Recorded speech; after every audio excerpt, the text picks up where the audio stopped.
El mercado eficiente es una terminología que se populariza en los años 70 por la publicación de la famosa hipótesis o teoría de los mercados eficientes, que en sus siglas en inglés son EMH, Efficient Market Hypothesis, hipótesis o teoría de los mercados eficientes. Y lo que se quiso hacer entender y todavía se quiere hacer entender al público en general es que el mercado es errático y que no obedece a patrones, digamos que recurrentes, y que los especuladores son ilusos y que todo esto, la probabilidad es 50-50, pues el comportamiento de los precios son erráticos en todos los productos del mundo. Algo que sabemos que es totalmente falso.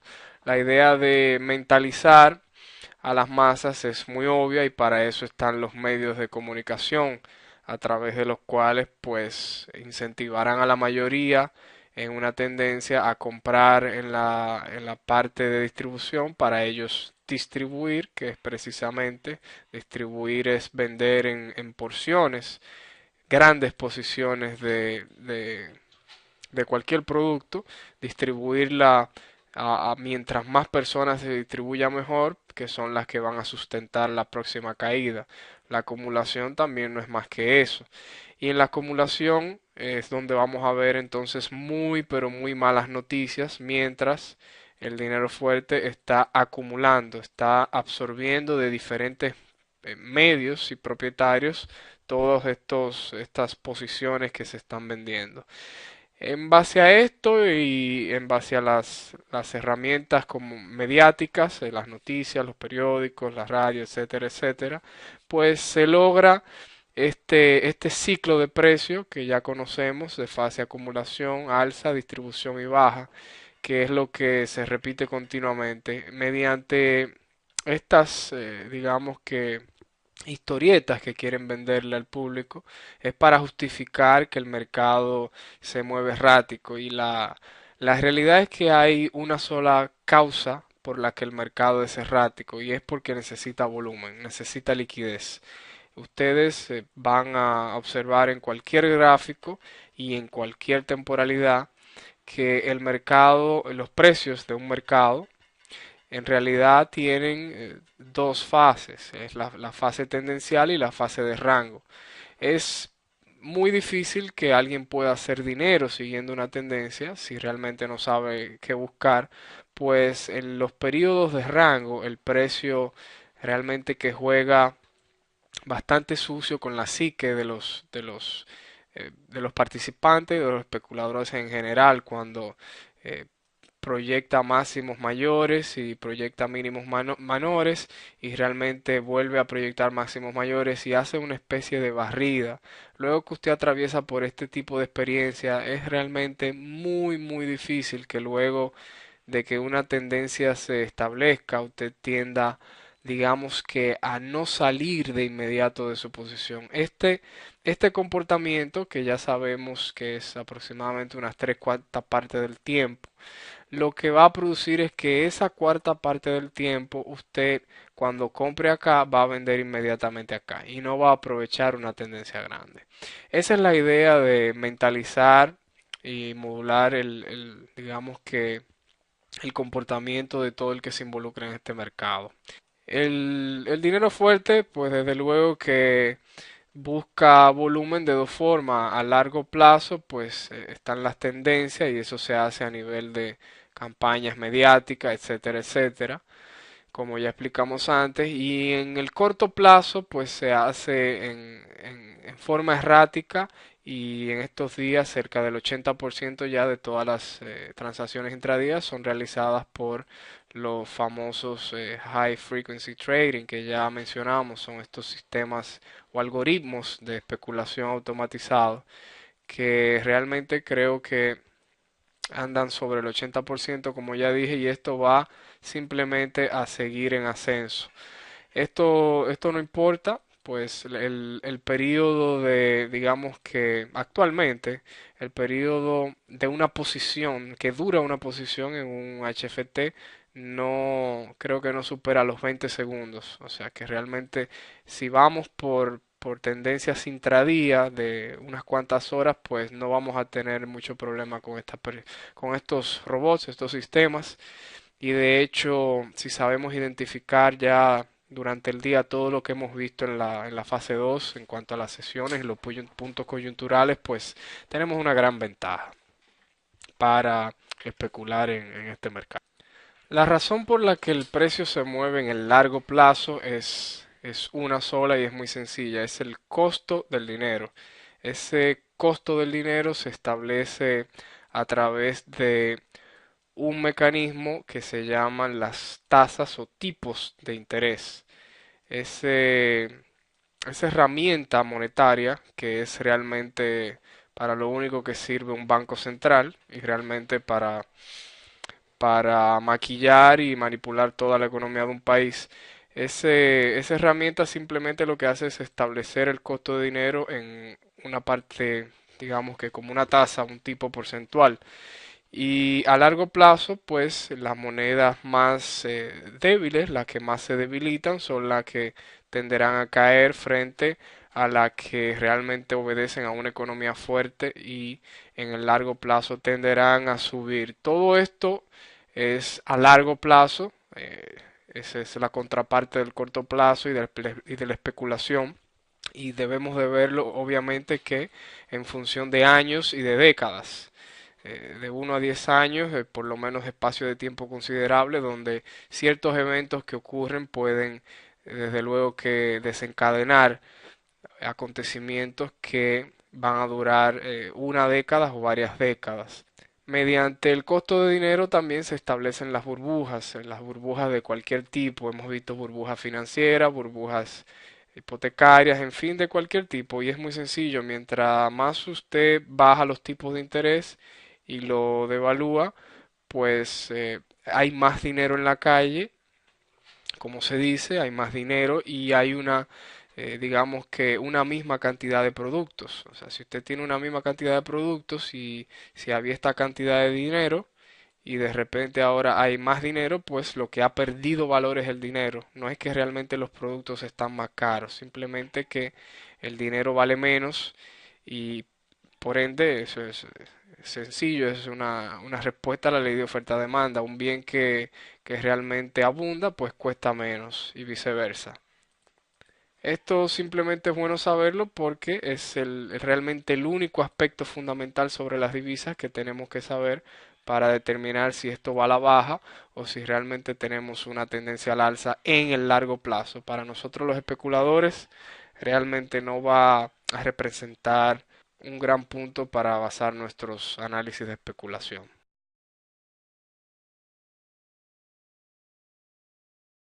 La dinámica precio-tiempo es realmente el concepto que a ustedes le va, digamos que a suministrar una óptica del mercado completamente diferente.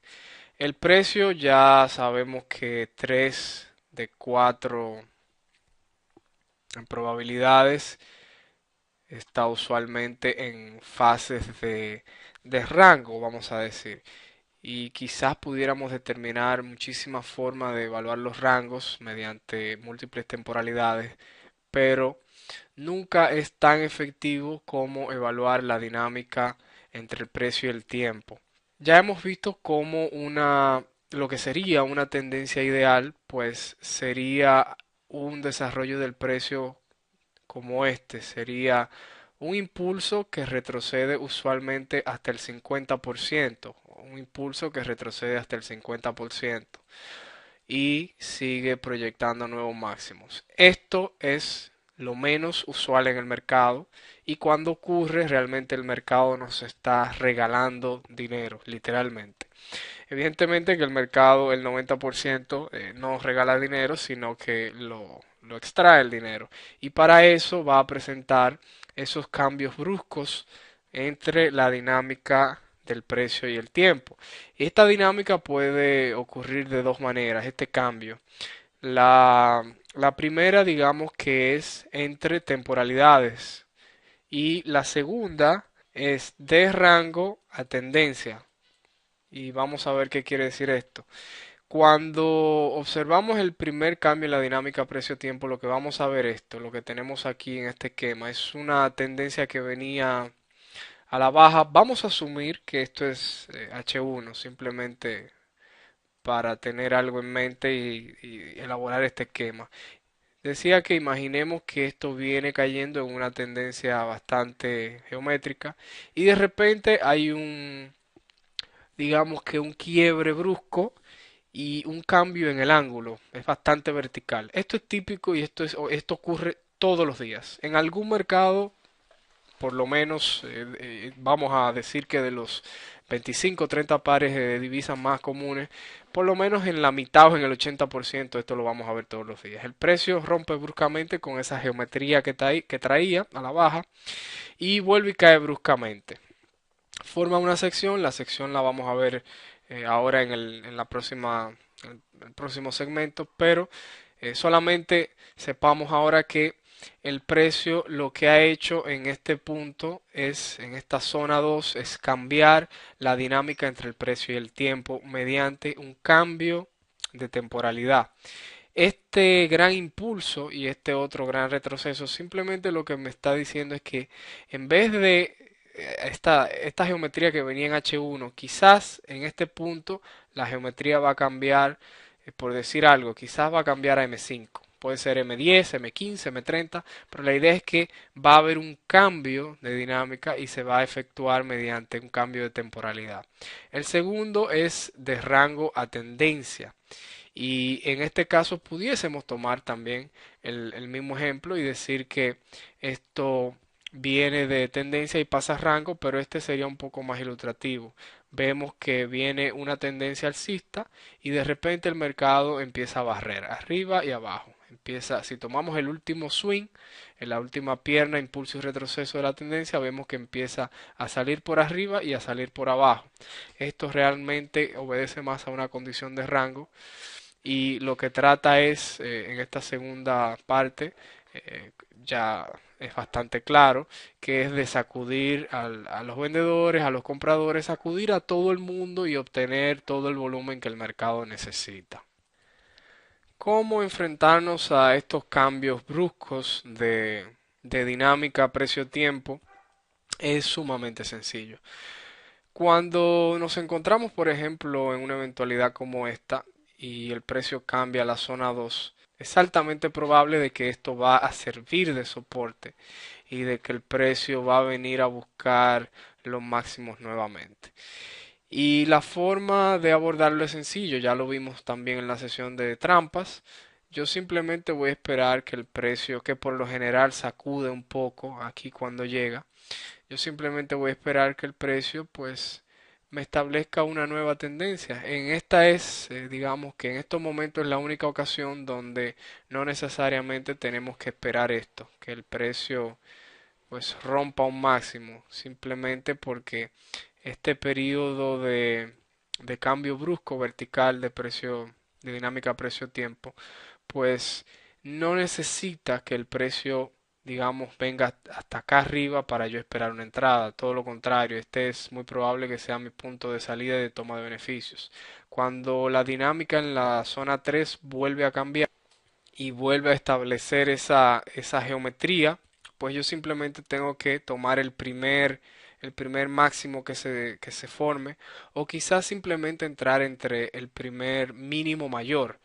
Y me refiero a que va a haber un mínimo y un segundo mínimo. Ese segundo mínimo mayor, que sería el primer mínimo, mayor al mínimo de digamos que del cambio brusco. Yo puedo entrar y buscar en ese punto algún patrón, evidentemente de velas, de reverso, interesante, por lo general un engolfe pues la condición de clímax es muy probable que ocurra acá.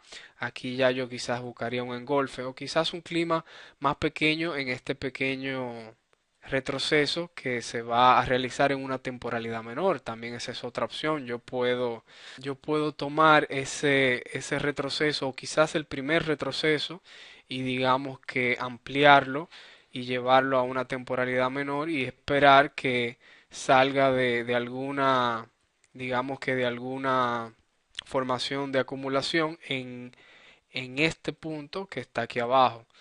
O sea que lo que estamos viendo es una conjugación ya de conceptos y esto es lo interesante cuando ya estamos en esta fase final, es que usted va a ir mezclando.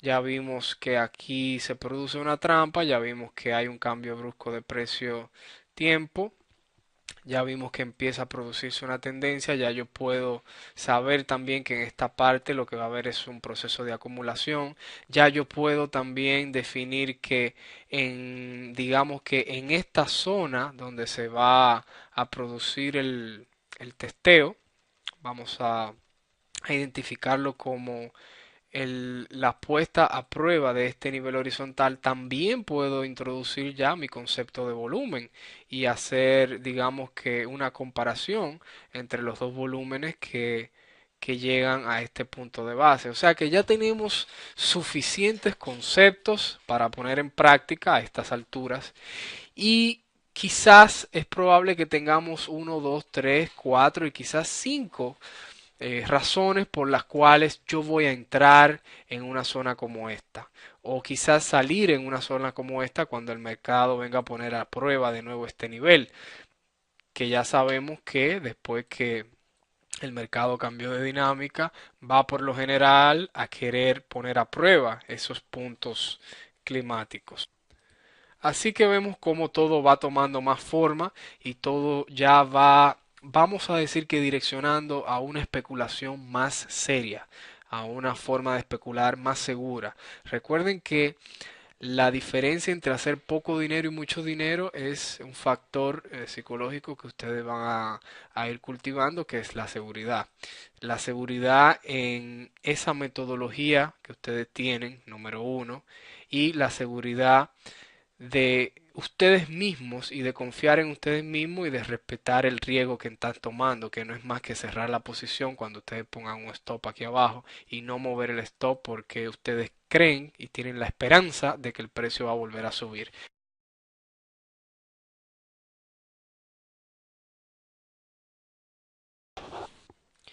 Las secciones del precio son realmente el mismo ciclo del precio, pero que ocurren de una manera brusca, violenta y que no obedecen a esa línea que habíamos hablado ya anteriormente, a ese grado estándar, esos 45 grados, vamos a decir que siempre buscamos en, digamos que en la proyección de una tendencia alcista, que es el caso ideal que nos proporciona un movimiento extendido a lo largo del tiempo. Ya sabemos que si en vez de tener ese 45 grados tenemos un grado mucho menor, pues quizás lo que estamos observando es digamos que un retroceso en una tendencia que viene a la baja y que luego va a continuar.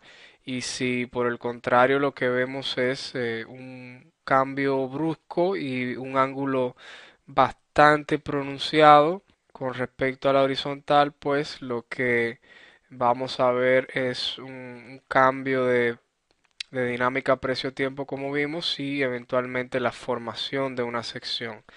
La lógica de una sección es muy simple, es realmente, podríamos identificarlo como un ciclo del precio con acumulación.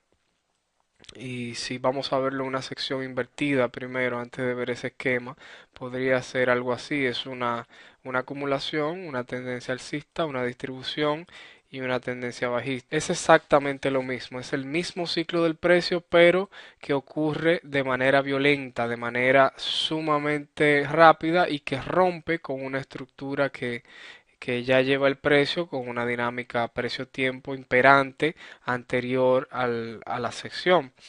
La sección típica que vamos a encontrar realmente es cuando el segundo punto cruza un poco ese nivel horizontal, esa base, porque realmente esto es una pirámide lo que forma la sección y lo que vamos a ver por lo general si es una sección invertida es que el precio va a, digamos que a penetrar un poco la base de la sección. Si estudiamos una sección en medio de, o si estudiamos las secciones en general en medio de una tendencia, vamos a observar que en una tendencia alcista, y esto ustedes se van a dar cuenta desde ahora, a partir de ahora van a identificar secciones inversas, o sea, secciones alcistas, vamos a decir también, que no es más que el vértice apuntando en dirección de la tendencia.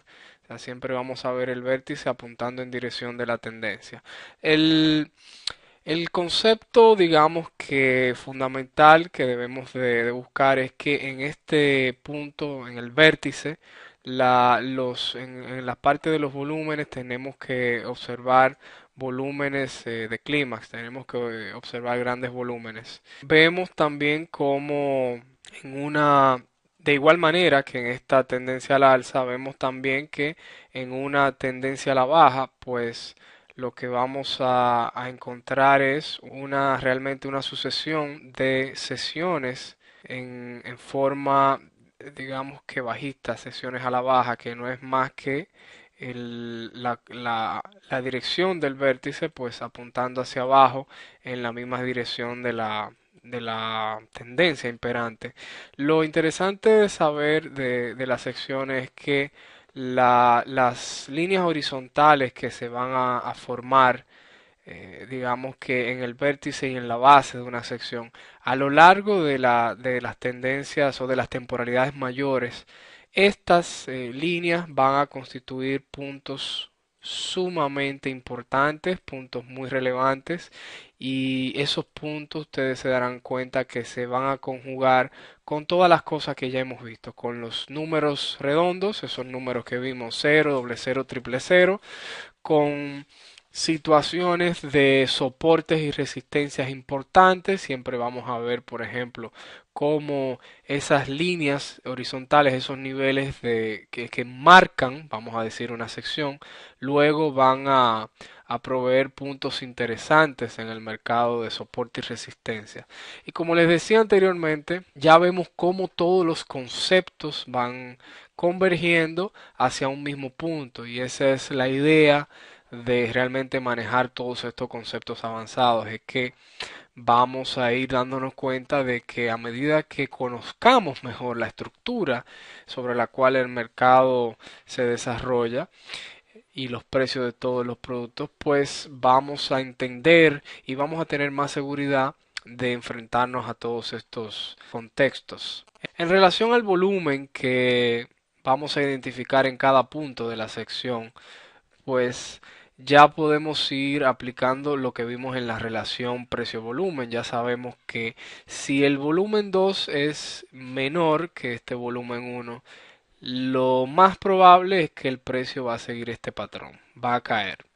No necesariamente va a caer hasta este punto, ya va a depender de lo que el precio desarrolle en esta zona, pero sí ya sabemos de entrada que en el futuro inmediato no va a volver a testear la base de la sección.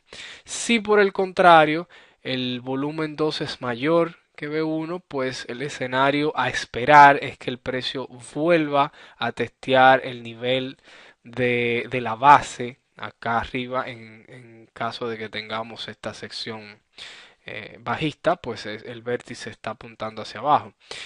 Lo que me indica de que el volumen 2 sea mayor que B1, y ya lo vimos en la relación precio-volumen, no es indicativo de que va a haber un quiebre. Sí es indicativo de que va a volver. Ya eso lo sabemos. Ahora yo tengo que evaluar ese B3, si ese B3 realmente es mayor que en este caso mi B1 y mi B2, pues las posibilidades del quiebre son bastante altas. Si ese B3, por el contrario, es menor que este B2, pues esto simplemente va a ser una trampa, y en la mayoría de los casos lo que se va a producir realmente es otra pequeña sección dentro de esta sección bajista, otra pequeña sección bajista, lo cual es sumamente negativo y vamos a, en este punto, vamos a identificar cuando el precio llegue a esta zona, vamos a utilizar todas las herramientas que ya hemos visto anteriormente, que son algún proceso de trampa con las velas de reverso que ya hemos visto como el engolfen, que en este caso que es a la baja, o simplemente si supongamos que esto es en la temporalidad H4, pues yo voy a tomar en este punto y voy a identificar ese potencial reverso que por lo general va a venir de nuevo a buscar aquí abajo, pues el simple hecho de una sección no es más que el mercado está preparando una estructura para empezar a sacudir arriba y empezar a sacudir abajo. Así es que si yo identifico el inicio de, vamos a decir que de esta caída, lo voy a identificar de esta manera. Voy a ver realmente este impulso que llegó, lo voy a ampliar, vamos a decir de esta manera, y simplemente voy a esperar pues que el último. Vamos a ubicarlo aquí, el último mínimo de esta sucesión de mínimos en ese impulso verde ampliado aquí, pues yo voy a esperar que eso quiebre, retroceda y voy a esperar un punto idóneo para entrar a mi posición a la baja y llevarme toda esta sección nuevamente. Esto es esquemático, pero una vez que ustedes dominen digamos que los conceptos básicos de este esquema, pues ustedes pueden proyectarlos realmente a cualquier eventualidad que ocurra. Inmediatamente el precio desarrolla una sección. Ya sabemos que tenemos que tomar en consideración la temporalidad mayor. Ya vimos que esto no se desprende de nuestro análisis de múltiples temporalidades. Supongamos que esto es H4, yo debo de ir al gráfico diario y evaluar si realmente esta sección está ocurriendo en una tendencia alcista o si por el contrario está sucediendo en una tendencia bajista. Desde luego que si está ocurriendo en una tendencia al alza, me está indicando posiblemente la finalización o no la finalización, pero una pausa en la velocidad y el impulso de esa tendencia. Y si está por el contrario, si está en una tendencia alcista y yo veo una sección, pues esa estructura de mercado lo que me está indicando es que el precio se está preparando para una gran pierna o impulso a la baja. La idea de dominar el volumen digamos que en cada punto que el precio, luego de que se establezca la sección en sí, entonces yo voy a manejar los próximos volúmenes que cada vez que el precio retorne nuevamente a la base en este lugar y al vértice en este lugar. Ya yo voy a saber que con un volumen inicial, unos tres volúmenes iniciales, pues yo voy a identificar que si el precio vuelve acá, voy a tener con qué comparar ese volumen para determinar si el precio va a seguir o si simplemente va a venir acá abajo. Si este volumen ya sabemos que si va a ser mayor o menor que este volumen, pues tendré una idea de si el precio va a continuar o si va a revertir. Y la idea es que tenemos que asimilar la sección dependiendo del contexto. Ya lo vimos, si estamos en una tendencia a la baja y tengo una sección, pues digamos que el contexto es muy diferente a si tengo una tendencia al alza y se me presenta una sección de este tipo indicándome que el mercado va para abajo en caso de que se cumplan las reglas, o si en una tendencia alcista lo que tengo es una sección de este tipo, pues lo que me indica que la tendencia probablemente va a continuar. O en tercer caso, si lo que tengo es un mercado errático y realmente se presenta una sección, pues lo que voy a esperar es que el mercado quiebre de nuevo a seguir buscando zonas de sacudidas para seguir sacando volúmenes del mercado mientras sigue su fase errática engañando a la mayoría. Ya comenté algo de la sucesión de sesiones y así que si tenemos por ejemplo igual como habíamos hablado acá de que se nos puede presentar una, inclusive se nos pueden presentar dos secciones siempre y cuando la relación de los volúmenes va a permitir. Muchas veces la relación de volúmenes no es vamos a decir que la más adecuada y no nos indica nada. Así es que en esos casos simplemente tenemos que seguir el precio porque el volumen no es la única herramienta que tenemos. Si el volumen no me está diciendo nada, dígase si la diferencia entre el B1, el B3 y el B2 no me dice nada, pues yo quizás puedo combinar el mercado y debo combinar, perdón, el precio con lo que ya mencioné antes, quizás una señal de vela, una, como explicamos ya, un quiebre de esta tendencia alcista y se convierta a la baja, esperar un proceso de distribución y entrar. Y todo eso combinarlo pues con lo que veremos a continuación de las correlaciones. Así es que vemos cómo todo se va añadiendo, pero la idea es saber que si yo tengo una, dos, tres, cuatro, cinco herramientas de las cuales yo voy a, o sobre las cuales yo voy a utilizar una o a tomar una decisión para entrar al mercado. Yo no necesito tenerla a las 5. Si yo tengo dos o tres es suficiente. Si tengo cuatro o cinco, pues simplemente me está indicando que a mayor convergencia de todas mis herramientas, pues que realmente son basadas en lo que el mercado está haciendo. Yo no estoy proyectando, yo no estoy diciendo que esto tiene que subir porque hay tres olas, o yo no estoy tratando de predecir y de pronosticar. Yo simplemente estoy siguiendo el precio, el volumen y el tiempo. Como ya vimos que son las tres datas que nos van a mantener con los pies en la tierra. Cuando nosotros predecimos, estamos prediciendo. O sea, no hay mucha ciencia en eso. Cuando estamos utilizando precio, tiempo y volumen, estamos actuando sobre la base de lo que el mercado está realizando y no en base a una predicción que yo esté determinando.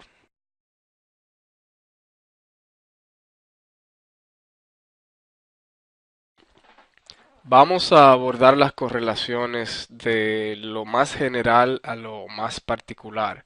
Y lo más general que tenemos es el dólar norteamericano, es la divisa más importante en el mundo entero y es realmente el mecanismo de reserva también más importante y que mayor cantidad de países lo utilizan.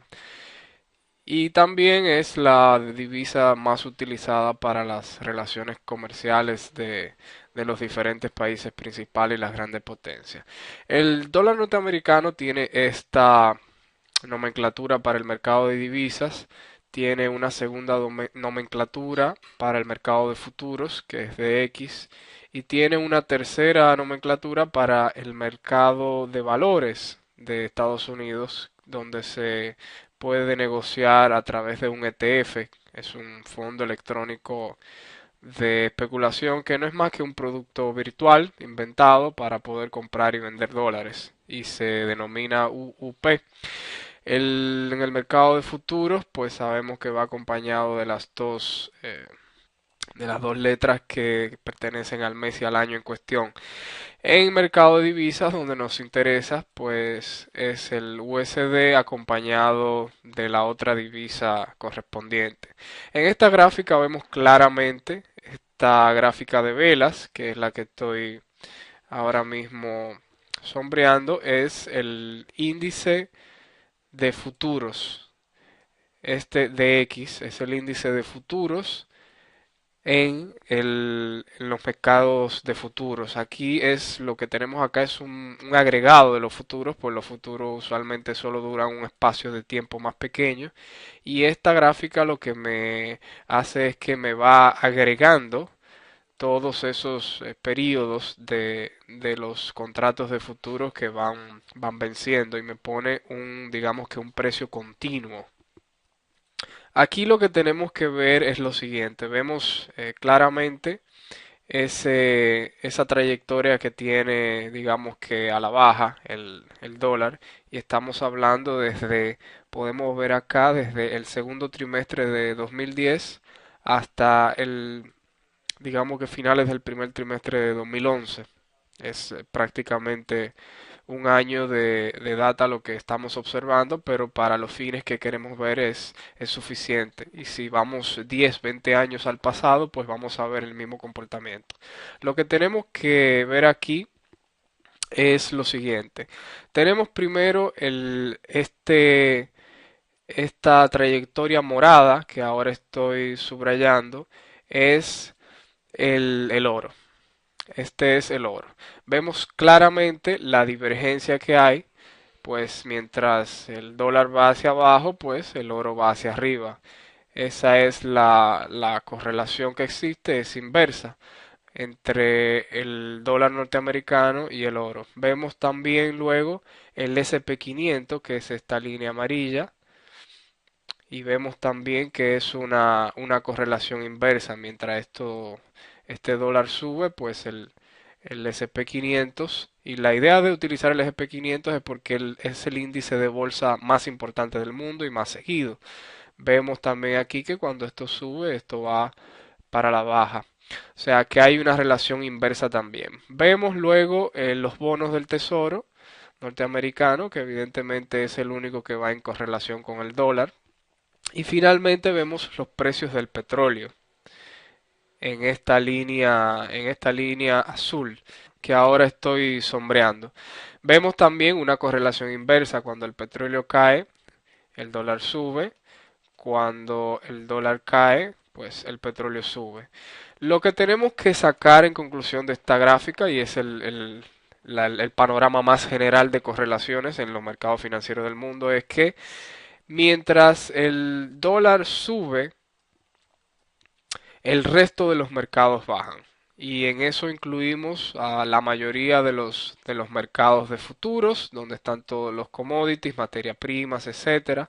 Y evidentemente que las bolsas y por último también el resto de las divisas, que lo vamos a ver más adelante en otras correlaciones. O sea que lo que tenemos realmente que entender y tener bastante claro es que el dólar es, digamos que una contraparte para el resto de todos los mercados que existen. Claro, esto no ocurre el 100% del tiempo, las correlaciones tienden a romperse y de vez en cuando vamos a ver a un dólar que sube y quizás un SP 500 que también está subiendo. Vamos a ver un petróleo que sube por acá y un SP 500 por acá, perdón, un dólar que sube. O sea que en pocas instancias, como por ejemplo en este mes, ambos suben y es lo que realmente valida las reglas. Son esas pequeñas excepciones que usualmente ocurren por, digamos que choques externos, coyunturales del momento, sean geopolíticos, sean de cualquier índole, que tienden a romper esta correlación. Y también veremos a lo largo de todas las correlaciones que durante el intradía es donde más realmente estas correlaciones rompen. Por eso no son 100% y hay siempre ese margen. Pues en el intradía, si el dólar está haciendo esto y el petróleo a la baja, es probable que rompan en algún momento y vayan a la par y pues luego entonces sigan su relación, su correlación inversa. Vamos a bajar ahora un escalón y vamos a ver cómo el dólar norteamericano se correlaciona con las seis divisas principales.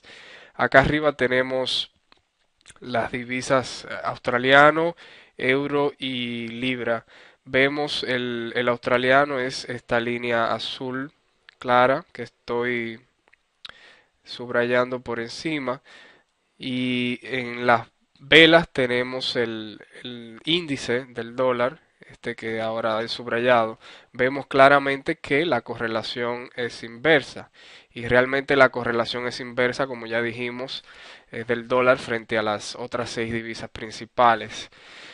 Vemos en la línea verde, esta que subrayo ahora, es el euro, y finalmente vemos esta línea amarilla que es la libra esterlina. Las tres van en correlación inversa y lo que tenemos que notar es que a veces, por ejemplo, en esta parte el euro se ha debilitado mucho más que estas dos. O sea que el euro frente al australiano y a la libra está mucho más débil, por ejemplo, en este espacio de tiempo, y esas son cosas que veremos ahora más adelante. Lo que sí tenemos que tener claro es que las seis divisas, aquí abajo tenemos el canadiense, el franco y el yen, que si lo graficamos verso al índice del dólar, que es el gráfico de velas, ese que es subrayado, si vemos por ejemplo el canadiense, que es esta línea azul, pues el canadiense va al alza. En este caso, si vemos los pares, En este caso, las monedas, las divisas son las divisas cotizadas. En este caso, son las divisas base, porque están en el lado izquierdo.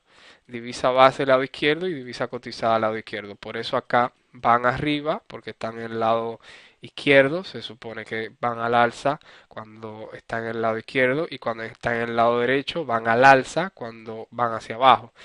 Esto quiere decir que el dólar en este caso va a la baja cuando estos pares USD CAD, USD franco, USD yen caen, el dólar está cayendo. Y eso es simplemente lo que vemos, son las seis divisas principales versus el dólar norteamericano, todas las seis, 2, 3, 4, 5 y 6 van todas al alza cuando el dólar realmente cae y viceversa, van todas a la baja cuando el dólar sube. No necesariamente todas van a caer o van a subir con la misma intensidad, pero todas sí van a respetar la misma dirección de correlación. Y finalmente acá lo que podemos observar es que no necesariamente cuando una divisa realice nuevos máximos, las otras quizás también lo van a realizar. Por ejemplo, en este punto vemos a la libra realizando nuevos máximos, mientras que el australiano y el euro están por aquí abajo, que es prácticamente lo mismo que ya habíamos visto. No necesariamente todas van a tener la misma intensidad, sí la misma dirección, pero no la misma intensidad en su avance. Seguimos bajando y ahora tenemos el par, digamos que más importante, que es el par euro dólar, y con esto quiero ahora poner la idea de las correlaciones sobre los cruces. Tenemos el euro dólar en gráfico de barras, este que está acá bastante claro, que ahora estoy subrayando, y vamos a analizarlo frente a los seis cruces que este par presenta para operar, que son frente al australiano, al canadiense, al franco, a la libra, al yen y al neozelandés. Vemos que efectivamente el euro como moneda base al lado izquierdo va realmente a obedecer su correlación en la mayoría del tiempo. Y es sencillo, cuando nosotros negociamos cualquier cruce del euro, simplemente estamos comprando euro o vendiendo euro. La idea es que simplemente está cotizado en diferentes monedas. ¿Cuándo esa correlación se va a romper? Cuando alguna de esas monedas en la cual se está cotizando el euro cambie su intensidad y fortaleza con respecto a las demás monedas principales.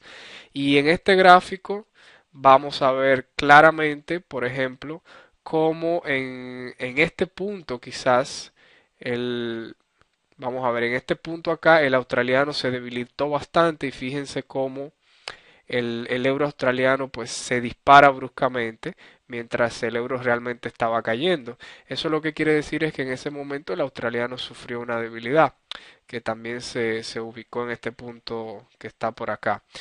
Vemos también, por ejemplo, cómo esta caída del yen, perdón, del par euro-yen, lo que implica realmente es una fortaleza del yen frente al resto de las monedas que, si se fijan, están todas contenidas en este espacio, mientras el yen realmente, el par euro-yen realmente cae hasta acá abajo, el resto solo caen hasta acá, lo que quiere decir que un par euro-yen cuando cae, lo que implica es que el yen está fuerte, está más fuerte que el euro y en este caso que el resto de las monedas porque está cayendo por debajo de todas.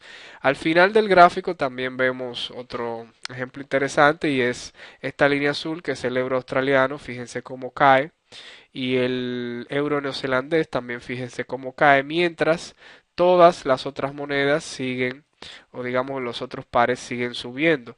Eso simplemente lo que quiere decir es que tanto el australiano que está acá como el neozelandés acá, o sea, el euro neozelandés y el euro australiano están cayendo, implica que el australiano y el neozelandés pues están más fuertes que el euro y que el resto de las monedas. Esto simplemente nos da una visión global y para realmente tomar provecho de estas correlaciones deberíamos de concentrarnos en pocos pares.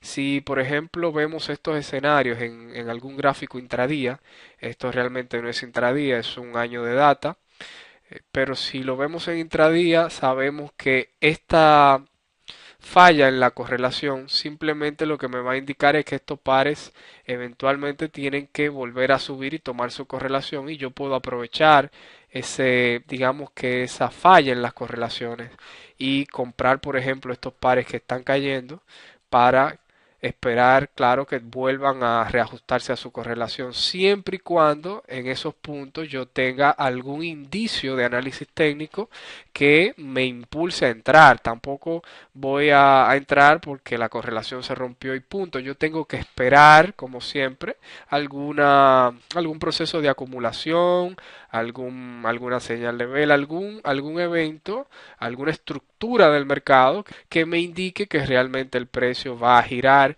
y va a retomar esa correlación que está presente en la gran mayoría del tiempo. De igual manera, usted puede tomar cualquier otra moneda principal y analizarla frente a todos sus cruces sin ningún problema y la idea es concentrarse primero en algunos pares, en una divisa, por ejemplo el euro es ideal para estudiar sus cruces y utilizarlo tanto en intradía como en esta gráfica que es de un año y aquí vemos que estos son swing que duran aproximadamente 2 o 3 semanas y quizás serían buenas operaciones de 200 300 pips. Una manera interesante de ver las correlaciones en general es la fuerza relativa. Y vamos a poner un pequeño ejemplo con este esquema que tengo acá. Es muy sencillo. Vamos a asumir que esto es el dólar canadiense, el dólar franco y el dólar yen. Vamos a imaginar que el dólar en general viene cayendo y que está proyectando un proceso de acumulación y que acaba de quebrar. Digamos que ese escenario, ese evento en el dólar, pues se va a reflejar de manera diferente en todos los pares de divisas. Es poco probable que todos los pares con digamos que con el dólar como moneda base, aquí a la izquierda, se vayan vamos a decir que vayan a reflejar de manera idéntica lo que está sucediendo en el dólar, en el índice del dólar. Y lo que puede ocurrir y lo que realmente ocurre la mayoría de las veces es algo similar a esto. Es por ejemplo un dólar canadiense que quiebra de una manera tímida, una distancia vamos a decirle x1, un dólar franco que quiebra una distancia x2 y un dólar yen que quizás pone una pequeña trampita y no realiza ningún quiebre.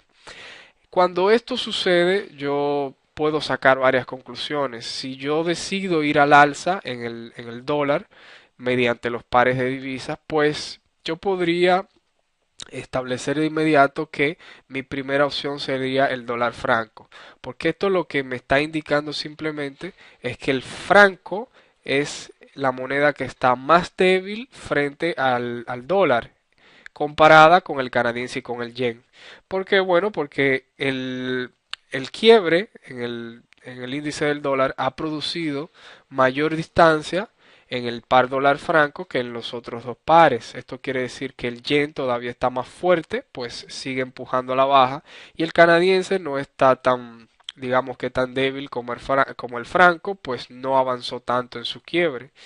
Y esto es sumamente interesante de verlo y sí nos provee una herramienta muy interesante a la hora de realmente elegir qué par vamos a posicionar, digamos que una mayor parte de nuestro capital para aprovechar digamos que los impulsos y retrocesos a mediano y largo plazo que se van a producir en el mercado de divisas. Recuerden que todo está correlacionado y realmente cuando una divisa rompe en una dirección, pues las otras están rompiendo también en otra dirección. Y no necesariamente yo tengo que poner mi dinero en todas partes.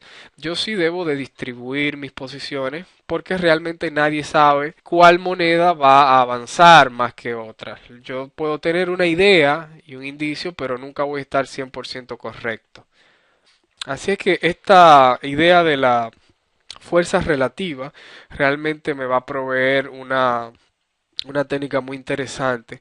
Yo pudiera, por ejemplo, cuando esto sucede, desechar, por ejemplo, una posición al alza en el yen y quizás posicionarme un 70% en dólar franco y un 30% en dólar CAP. Porque el hecho de que esto haya quebrado en menor cantidad que esto, no quiere decir que no pueda seguir al alza. Inclusive, ¿por qué no me posiciono 100% acá? Bueno, porque en lo que estos pares se consolidan para volver a, digamos, que a reiniciar su tendencia, nueva tendencia alcista, es probable que ocurra algo, alguna estructura del mercado en esa zona digamos que de descanso del precio para continuar otro impulso en ese retroceso. Quizás ocurra alguna estructura del mercado que me indique que yo deba salir de este par y que ahora deba de permanecer en este. Y quizás entonces yo cierro acá y puedo agregar algo acá. Todo esto es realmente esquemático y es solamente para darle la idea general. Ustedes deben de expandir realmente estos conceptos y estudiar los gráficos, algo que yo no puedo pasarles, no puedo transmitir la experiencia. Ustedes tienen que realmente adquirirla por ustedes mismos mediante la práctica y el trabajo duro. Finalmente, sí podemos ver que en una eventualidad de que este quiebre que observamos al alza en el dólar sea un quiebre fallido y inmediatamente presente una estructura y quiera continuar a la baja, quizás respetando una estructura general a la baja que lleva, una tendencia bajista a largo plazo, entonces lo que me indicaría este análisis de fuerza relativa es que mi mejor posición para ir a la baja ahora sería el par dólar yen, pues fue el que me presentó menor fortaleza en el dólar y mayor fortaleza en la divisa cotizada frente al dólar en estos tres pares. O sea, aquí mi análisis me daría una indicación inversa y es de que si el dólar pues va a fallar y realmente este quiebre fue una, digamos que una trampa o simplemente en este periodo de tiempo el mercado cambió de parecer, todo cambió y ahora va a la baja, pues desde luego está que yo no voy a querer ir a la baja acá ni acá, voy a querer, digamos que posicionarme de manera más fuerte en este par que fue el que presentó más debilidad y digamos que aquí poner un 70%, quizás un 30%, quizás un 10% y esperar entonces que todo empiece a desarrollarse a la baja. Finalmente, en este capítulo de correlaciones vamos a volver al macro, a la visión macro, y vamos a hablar del por qué realmente suceden todas estas cosas en el mercado de divisas, en los mercados financieros, en el mercado global en el que vivimos en esta economía moderna. Hablamos un poco al inicio, pero vamos a verlo ahora de manera gráfica. Y lo que yo tengo acá es una línea negra que la podemos ver claramente. Esa línea negra es el SP500. Vamos a decir que el mercado de valores por excelencia más seguido y más importante del mundo. En la línea azul tenemos la tasa o tipo de interés a corto plazo de la Fed, de la Reserva Federal, el Banco Central de Estados Unidos. Ya sabemos que no es federal, es privado, no es reserva, porque realmente no reservan nada. Es un banco que no es privado, tiene accionistas y es la banca norteamericana. Y lo que tenemos que saber es que entonces hay ciertos intereses que ellos obedecen y no realmente lo del público en general. Lo que vamos a ver aquí, finalmente tenemos en la línea roja los bonos a 10 años. Esto es un esquema muy sencillo y es realmente el por qué suceden las cosas, por qué suceden las burbujas inmobiliarias, las burbujas bursátiles, por qué tenemos ciclos económicos, por qué tenemos crisis, etcétera, etcétera. Ya dijimos que todo está basado en el costo de dinero y muchos inclusive van a argumentar que no, que todo depende del producto bruto interno, que también depende del paro o tasa de desempleo, que también depende de la balanza comercial, que también depende de la situación política, que también depende de un millón más de indicadores económicos. Y realmente todo eso es mentira porque todos estos números, que aparte de que son maquillados y falsos, realmente todo esto va a depender de lo que ya hablamos, que es el costo del dinero. El costo de dinero mediante las tasas o tipo de interés es lo que va a propiciar todo esto. Ya vimos que a largo plazo es la verdadera causa de que las divisas se muevan y el resto de los mercados. Y las divisas, junto a a la bolsa, las acciones, son los mercados por excelencia porque son los únicos mercados cash, son mercados en efectivo. El resto de los mercados, futuros, todos los futuros que existen, derivados, créditos, etcétera, opciones, etcétera, etcétera, son mercados derivados porque derivan del mercado cash, del mercado efectivo. Y muchas veces ustedes verán que supuestamente los futuros se mueven primero que el mercado de valores y de divisas, y no es verdad. Realmente las señales que emite el mercado efectivo, cash, que es el de divisas y valores, emite señales que los profesionales de los futuros observan y por eso actúan primero. Y luego el público responde en divisas y en, y en acciones, o sea que es todo lo contrario a lo que se puede pensar. Bien, vamos a analizar la gráfica. Lo que tenemos es lo siguiente. Cada vez que la tasa de interés principal, que es el costo de dinero del dólar, cada vez que esta tasa en la línea azul, pues vamos a decir que manipulada a la baja, vamos a verla en azul, vamos a ponerla inclusive más gruesa. Si ustedes toman esa gráfica de la tasa de interés de Estados Unidos, que ha tenido varios picos, acá fue un 5, un 6%, y ahora están prácticamente cero. Cada vez que si ustedes superponen esa gráfica frente a todos estos indicadores que ya yo hablé, producto interno, balanza comercial, etcétera, etcétera, ustedes se van a dar cuenta que cada vez que la pendiente de la tasa empieza a girar en estos puntos, todo esto empieza a cambiar de manera negativa. El problema es que estamos hablando a nivel macro y no todo va a ocurrir en una semana o un mes. Usualmente, inclusive, cuando esta pendiente empieza a caer, se puede esperar 6 meses, 12 meses, hasta 18 meses para que los cambios,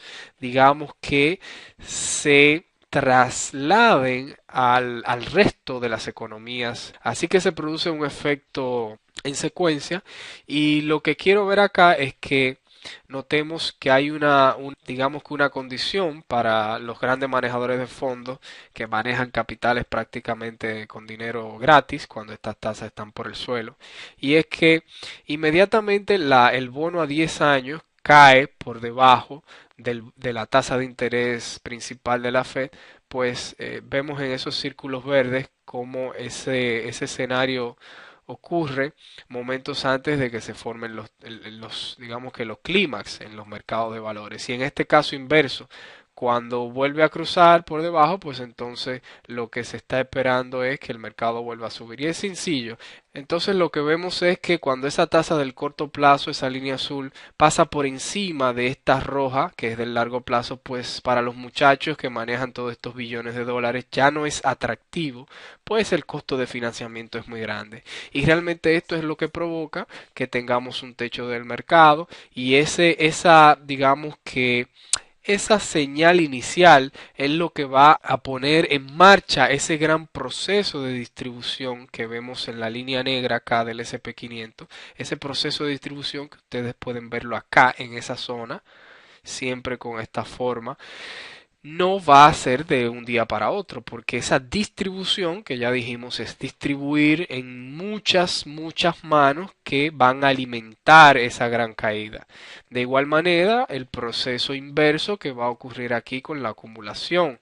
Y fíjense que inmediatamente ya esta tasa se desplomó en este punto que vemos acá, un desplome histórico a casi cero, pues ya sabemos que, y mantenerla también en cero, ya sabemos que esto tiene, digamos que combustible para subir.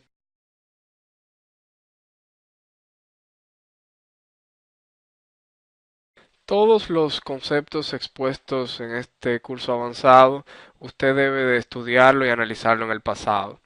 De manera sencilla, yo simplemente voy a hacer una evaluación para darle una pauta sobre el euro dólar en la temporalidad del diario. Esto es un gráfico diario que abarca 2 años de data y va desde inicios del 2009 a finales del 2010, desde el 1 de enero del 2009 hasta o el primer día de negociación hasta el último día de negociación del 2010. Son 2 años de negociación. Y vamos a analizar la manera La fase tendencial, la parte A. La parte B se la dejo para que ustedes hagan el trabajo duro, que es indudablemente necesario para poder trabajar este negocio. Vemos a inicio del 2009 un claro proceso de acumulación que nos arrojó esta tendencia. Luego vimos ese claro proceso de distribución. Tenemos otra acumulación acá y otra distribución acá. Esto nos dio una, dos y tres excelentes tendencias para capitalizar. Lo que tenemos que considerar es cuánto se movió el precio, y entre esas tres tendencias el precio se movió aproximadamente 8.400 pips. Esto es considerando desde este punto hasta este punto, hasta este punto, hasta este punto. Claro está que nadie, absolutamente nadie, va a obtener esos 8.400 pips, pero si hubiésemos aprovechado la parte tendencial desde la salida de la acumulación hasta acá, imaginándonos que hubiésemos salido después que la distribución terminara, y de acá hasta acá, y de acá hasta acá, y podemos imaginarnos que esto es un pescado, un pez, y eliminamos la cabeza y la cola y simplemente nos comemos el filete. Pues es exactamente lo mismo, la tendencia es el filete.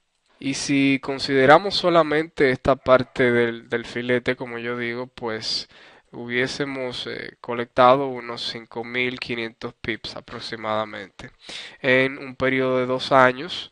Para un inversor, digamos que a corto o largo plazo, o un especulador agresivo, vamos a decir que un inversor agresivo, porque estos movimientos usualmente duran 6 meses, de 6 meses a un año. Este retorno no es nada mal, y lo que tenemos que comparar es que desde el primer día de especulación en este punto de este rango de análisis a este último día, el precio realmente en esta trayectoria, lo único que recorrió de aquí hasta allá fue de unos 900 pips. Y si comparamos ese número 900 contra 5.500, es más que evidente que la ventaja la tenemos los especuladores frente a los inversores a largo plazo si sabemos lo que estamos haciendo. Esto es un pequeño esquema que yo le estoy poniendo, y si usted considera todas las temporalidades agresivas de especulación como H4, H1, digamos que M30, 30 minutos y sucesivamente hasta M1. Y si encima de esto usted considera todas las estructuras, pues aquí yo solamente estoy hablando de tendencias, pero si usted considera revisar los doble techos y doble pisos, estas visitas a pruebas, analizando los volúmenes, si usted busca las secciones, cómo se han comportado, busca en una tendencia esas trampas, cómo se han comportado, todas esas cosas, todos estos conceptos que ya hemos tratado en este curso. Usted puede tomar cualquier temporalidad de estas agresivas y cualquier estructura del precio, y si usted combina todas estas cosas, usted tiene muchas, pero muchas horas de trabajo para entrenar su ojo técnico. Y esto es indudablemente que un requisito obligatorio si usted quiere hacer dinero en el mercado. Usted no va a hacer dinero siguiendo a nadie, ni siguiendo sistemas ni metodologías, si usted no sabe analizar el precio y ejecutar, y para ello necesita pues estudiar el precio en el pasado. Este es el verdadero análisis del pasado, o backtesting como muchos le llaman. Es esto, es analizar el precio en el pasado y ver lo que ha ocurrido, que va a seguir ocurriendo una y otra vez mientras las emociones del ser humano sean las mismas.